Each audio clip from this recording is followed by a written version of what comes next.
Welcome to Veritas Live. I'm your host, Eric Wiggins, and we have an amazing show for you today. As always, we love to know where you're watching from, so let us know in the comments so we can give your country or city a shout out on the show. We also love audience participation, so please submit your questions in the comments during the show, and time permitting, we'll try to answer them. Today, we're exploring the impact of generative AI on the legal industry and the eDiscovery market. Our guests today are the Director of eDiscovery Strategy here at Veritas, Irfan Shuttari. Welcome to the show, Irfan. Hey, Eric, thanks for having me. Looking forward to the discussion. Me too. And we also have Distinguished Engineer of Generative AI here at Veritas, Jayant Thomas. And I know you go by JT, so welcome to the show, JT. Thank you. Looking forward to it. So we love to start the show with an icebreaker, and today we have a fun one. I want to know from the two of you, which or what new movie or TV show are you most excited about seeing in the Marvel Cinematic Universe? For me, it's Captain America: Brave New World with the Red Hulk, because Hulk was always my favorite as a kid. How about you, JT? Yeah, I'm looking forward for the new multiverse, incarnation of different characters in different universes, multiple universes, like Doctor Strange in a different universe. Also, the Fantastic Four, they're looking at bringing back Fantastic Four. I'm looking forward for those type of characters coming back. That was my second choice, Fantastic Four. How Well, about you, Irfan? Marvel does a lot of argumentative things that bring up discussion, and probably the thing that they're going to do the most now is try to integrate Robert Downey Jr. into a character again in Marvel after having been Iron Man. So I want to see what they do with Doctor Doom.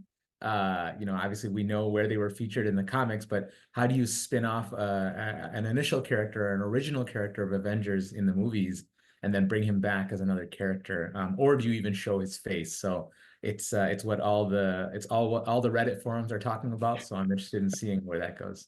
Yeah, there's been a lot on both sides of the fence on that one for sure.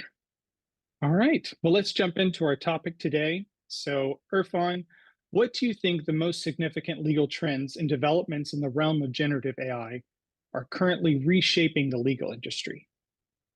Yeah, so this isn't the first foray for the legal industry into AI. It's something that came in earlier on with predictive coding and transparent predictive review, using technology to assist attorneys in reviewing their data. But generative AI allows us now to take a technology that we've already started using in our daily lives and starting using it in our work lives. And that's why we're interested in seeing what the adoption of generative AI will look like in the legal industry. Some of the early indicators of how it's going to be received is you start hearing about contract drafting, or you hear about memo drafting, research within the legal industry, something that every junior attorney knows, loves, and hates. Contract review, document review, all of those workflows that attorneys have been using now become automated with generative AI. And it isn't downstream where it's just reviewing data. It's also upstream when you're literally querying in a natural language way against an oracle of data about a research idea, or about a particular court pleading, and where else has it been cited in other courts. Work that a junior attorney spent hours and hours on, and we'll talk about billable hours later, now being done through simple querying within your daily workflows. I would think that would also have an impact on the number of junior employees you would have. Do you Sure. think it'll have a negative impact, or do you think that there's opportunities, even though the workflow is being accelerated, for still the same number of employees or reallocation of those resources? And what do you see in that realm? Yeah, everyone thinks, oh, we're going to lose our jobs. And what I think is going to happen is you're going to look at a new skill set of what type of attorneys can query AI.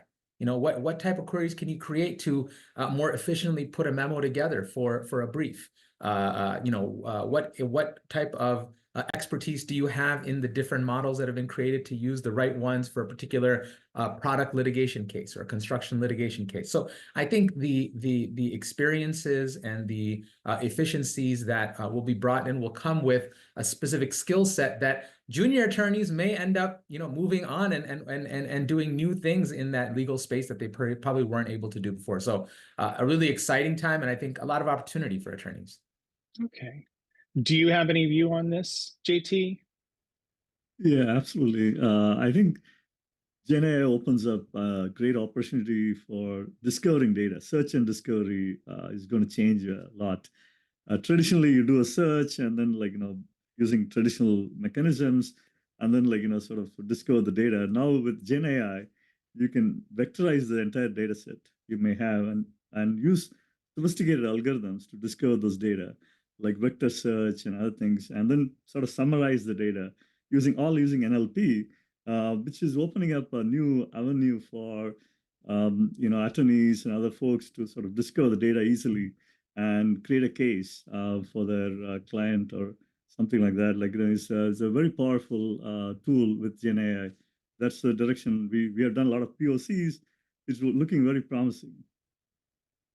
I would agree with you. I don't mean to date myself, but I remember like when just Google came on the play and changed how people did search for information. So gaining those skills, I remember having to, type in specific search criteria in a particular way in order to get the best results for what I was looking for, and learning those skills. So it's just an evolution of a skill set is definitely how I see it as well. Yeah.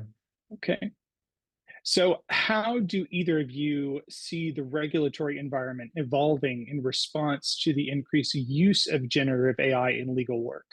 And a second part of that question is, what compliance challenges do you see the organizations facing with this increased use?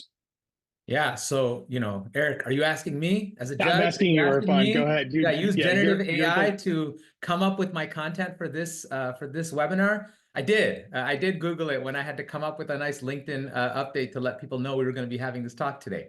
But that's really where regulation is going to be for our legal world. Are the courts asking us to certify whether we've used AI? That's really, the crux of it.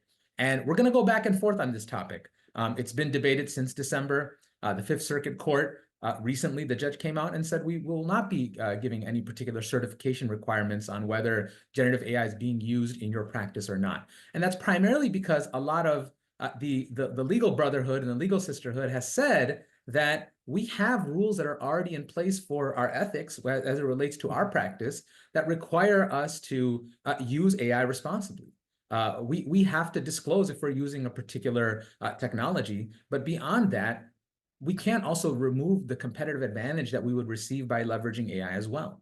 So there's a debate back and forth right now in this space on whether legal practitioners should have to certify that they sent a particular document to a court and did not use generative AI, or should they just say that we have used generative AI in a responsible way, taking our professional ethics in mind, and turn that document now over to the courts.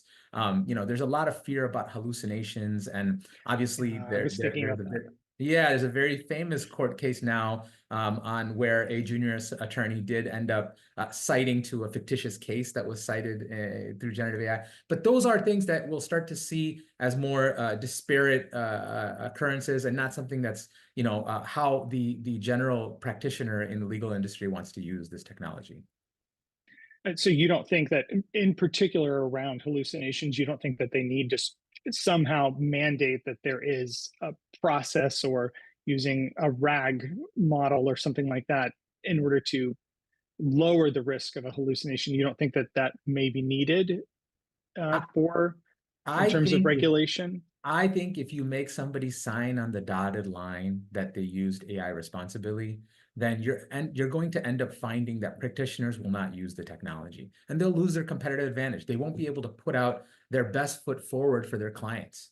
And so I think that's where there's a big hindrance, where if the court is going to ask us to certify whether we're using the technology, it's going to end up hurting that final product. Whereas if we follow the same ethical rules that have been in place for years in the legal industry, we'll remain conscious of it and use it responsibly. But are those ethical rules? Do you really believe those ethical rules are really enough? Is that enough of a guardrail? Because those ethical rules weren't generated based on this technology being in use.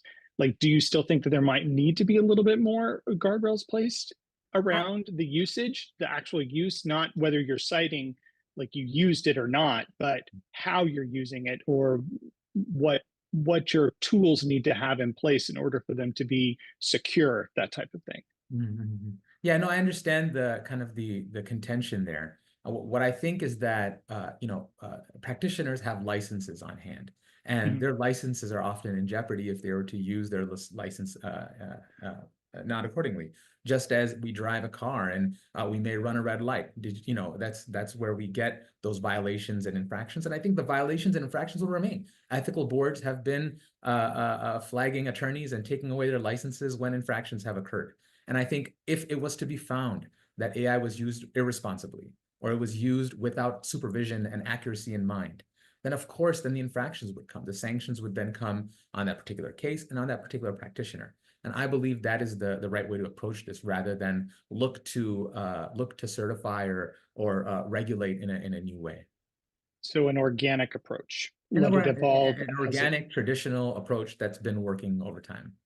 Okay. And so, JT, do you have any view on this in particular? I know that you're not a lawyer like Irfan, but it would be interesting to get a technical perspective on it. Yeah, totally. The regulation that's coming to us from a technical folks is very open-ended.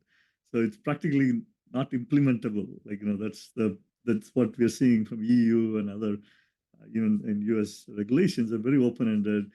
And with that in mind, the companies have to be taking this very seriously, because each of the companies should have their own, sort of GenAI practices in their built-in, which concerns about data privacy. That's the important thing the customers are dealing with. Is my data leaking, or am I losing my intellectual property? We need to put some guardrails around that. Then the other one is ethical consideration. Is there any biases in the training data set? And then is there any liability when you answer something? Is there any liability, legal liability, and is there involved in that? So we should make it also be transparent, so people can understand it comes from the data output comes from this particular response. You want to explain the AI away, so it should be very explainable to the end user, so they can trace back to the origins, like the citations of a case, things like that. We make sure we put all of those things in place so people have confidence in getting the response from the AI is fully baked in with underlying documents and other things. So those will be some of the things we are looking from a technical perspective. That actually is a great segue into what I wanted to ask you, JT, which is, what are some of the key operational challenges you see law firms or corporate legal departments encountering when they implement these AI-assisted legal tools, and how do you think that they can mitigate them? Yeah, absolutely. I think from an implementation standpoint, you need to look at the data quality. Is my data accurate with access controls? For example, is the data accessible to the correct person? That could be sensitive data. We don't want to expose that inadvertently to people who don't have access to it. So we want to make sure we have data quality and access control in place and availability in place. And again, talking about reliability of the output, we want to make sure we put a lot of emphasis on something called LLM ops, so operationalizing the whole AI system in terms of the output, the reliability of the output, as well as integration with existing systems.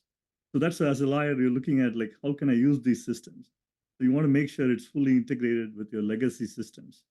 So whatever you have in place, so it's nice extension to your existing systems, not a standalone piece where you need to launch and do things on its own.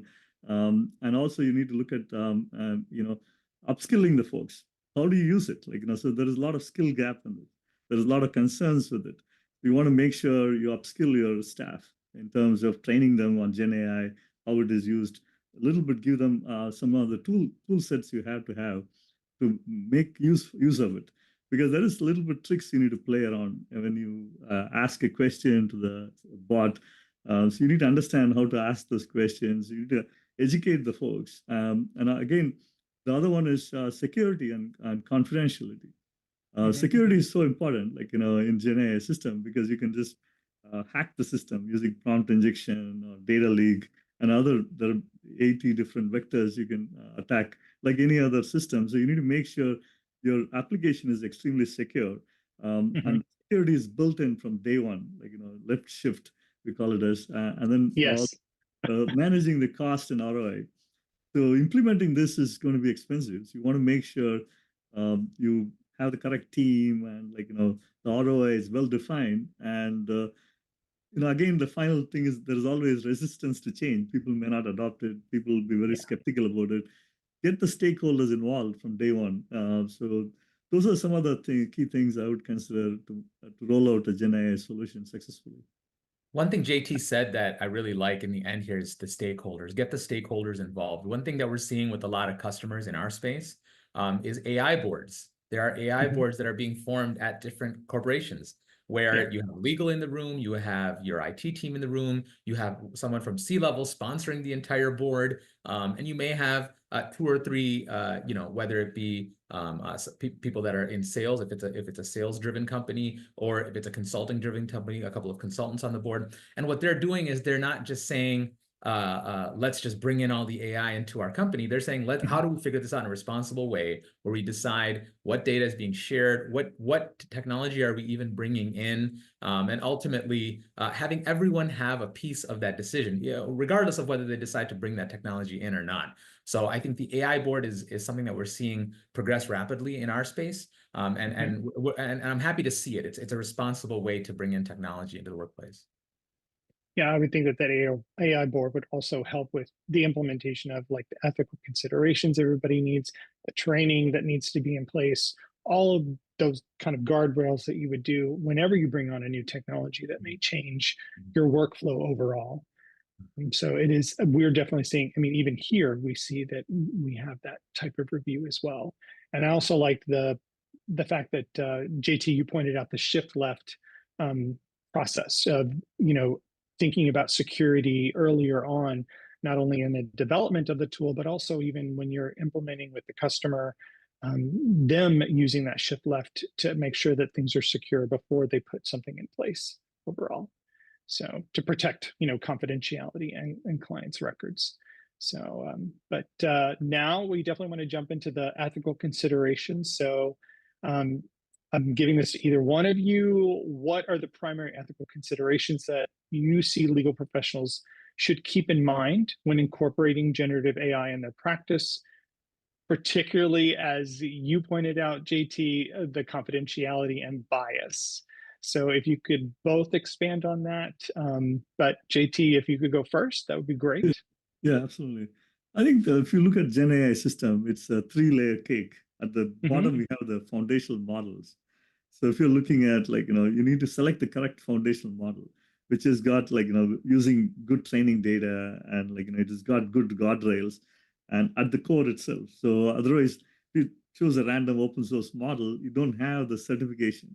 It's trained on, like, reliable data, because you can inject biases all the way there at the model itself.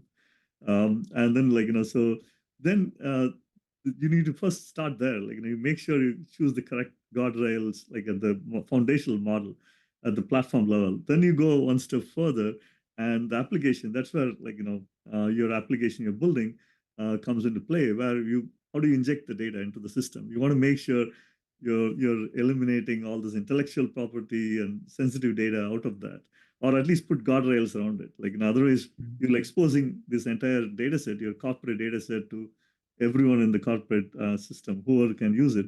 So you want to make sure you put a proper guardrail at that level as well. The application is designed properly. You have explainability. You need to do multiple iterations, like, so that you make sure people cannot inject prompts, like, they can actually hijack your systems with prompt injection and other things. We've seen, or something called a crescendo attack, where they can start talking to it in multiple turns, and at some point they can start hacking your system. So there's multiple different types of attacks as is coming into play. Or you can start mimicking. You can say there is something called a master key attack, where you can say, hey, consider yourself as I'm a researcher in this area, and Hmm. like giving your unfiltered data set. So it can start like, providing all this information, sensitive information. You want to provide guardrails at the application level, in terms of also ethical, guardrails, biases, and other things. You want to make sure the bot is respectful. You need to put all of those guardrails in your system, what you call a system prompt. When you build this application level, you need to put that. And finally, the user. What does the user experience look like? Like, is it like easy to use? It gives them the confidence, the citations and underlying documents it's referring to, and it's easy to use. Like, those type of important things. Like, you need to consider as well. So those will be the three levels of consideration you have to go through to build a unbiased system, or like at least as much close to unbiased as possible. I like your recipe. It looks like it'd be a great cake. Perfect. Unbiased. So, Irfan, do you have anything to add to that? Yeah, obviously I started off by talking about ethics and how I Yeah. believe that the ethics board is sufficient in the legal industry to govern how attorneys use generative AI. But one thing JT said that I also want to harken on is the technology that's going to be used. How much transparency are we receiving from the technology provider? I think that's going to be key. What data has been learned into the systems. And, I'm interested in hearing what JT's thoughts are on, we haven't really started seeing verticals for different types of models. So do you have a model for legal? Do you have a model for medical? Do you have a model for energy? Do you have, are there models that are being trained on this particular data set that will give us the most comprehensive and richest response to the questions, the queries that are being asked? I think that's another part of ethics that we're going to push back on the provider a little bit rather than on the practitioner themselves. So that's kind of, some additional notes that are out there in the ethical considerations. But as I've mentioned, I think that the guardrails are in place. I think we've done a good job from a legal practitioner standpoint. I think the technology practitioner standpoint, needs to be shaped a little more. So I'm going to push it back to JT and his guys. Yeah, definitely, I can take a little bit of answer. There's like always a push between, like, what do you call it, specialized models versus general purpose models. Like, can I build my own fine-tuned model? So it's yet to be defined. Like, it's in the sense like there's currently the premise is like, your foundational model is trained with all the data set, the planet, and then all you need to do is put your context in context, like using RAG, to do your, like, you imparting your own knowledge to it, to answer it. So that's a model that seems to work very well as of now. But there are a lot of efforts to build custom model only for legal and other industries that yet to take off. It's in the field. Like, for example, if you come to me today and say, hey, I have this better model only with legal, so then I can go back and say, hey, I have the GPT-4o has got this trillions of parameters. So you get more accurate data set. There is no clarity in at least as of today, there is not much clarity between these two forces of custom model versus, like, you take a foundational model and work on it. So the big force is on the content filters and guardrails. So at this point, like, whoever has those things will the adoption rate will go further down the line for those type of models who puts in all those guardrails. That is interesting, definitely, for sure. I really like when I think about it, that push-pull between whether you retrain a larger model or then specialize, because I do know that certain terms, lexicon, I guess you could say, of legalese is different, where it could be interpreted one way when you're doing a natural language query. It could be interpreted one way with a larger model that may not be retrained versus a specialized model. Your results could be different, I would think, just naturally. Using different words because they mean different things in different context. It's that context that makes a big difference. Yeah, look, and in the market of technology, like, the best one's going to win. And so who's going to say I'm doing the best legal one? Like, I have my preference. I'm still loyal to OpenAI, but I get it. Like there's others that are out there. People are Gemini fans, Llama fans. Like Yeah. it is what it is. So I think that's going to be a differentiator as well. People are just going to say we make a better model than the other person, and then the proof will be in the pudding. Thank you. Well said. Well, I want to say thank you to both of you. This was an illuminating conversation. And we'll go ahead and do you guys have any closing comments before we close out the show today? Nothing, just love the conversation. JT, thanks for joining. I love to have, smarter people in the room than me. And I'm glad I could do my part and bring what's going on in the legal industry. Yeah, it's the same likewise here. And also it's very refreshing to see you, Irfan. You're championing more than me actually in this area. You're basically saying go for it. Go for it. Really very pleasing to hear. Thank you so much. Yeah. Thank you, Eric, for hosting us. Thank you. We both know, or all of us know, that change is inevitable. We just need to embrace it. So if you want to know more about generative AI and eDiscovery, check out these two blogs. The first one is from Irfan Shuttari. The end of search is upon us. And the next one is Analytics and Generative AI, Navigating Trust and Governance in a Modern Era by Sonia Bopache. So please check those out. The link should be in our comments section.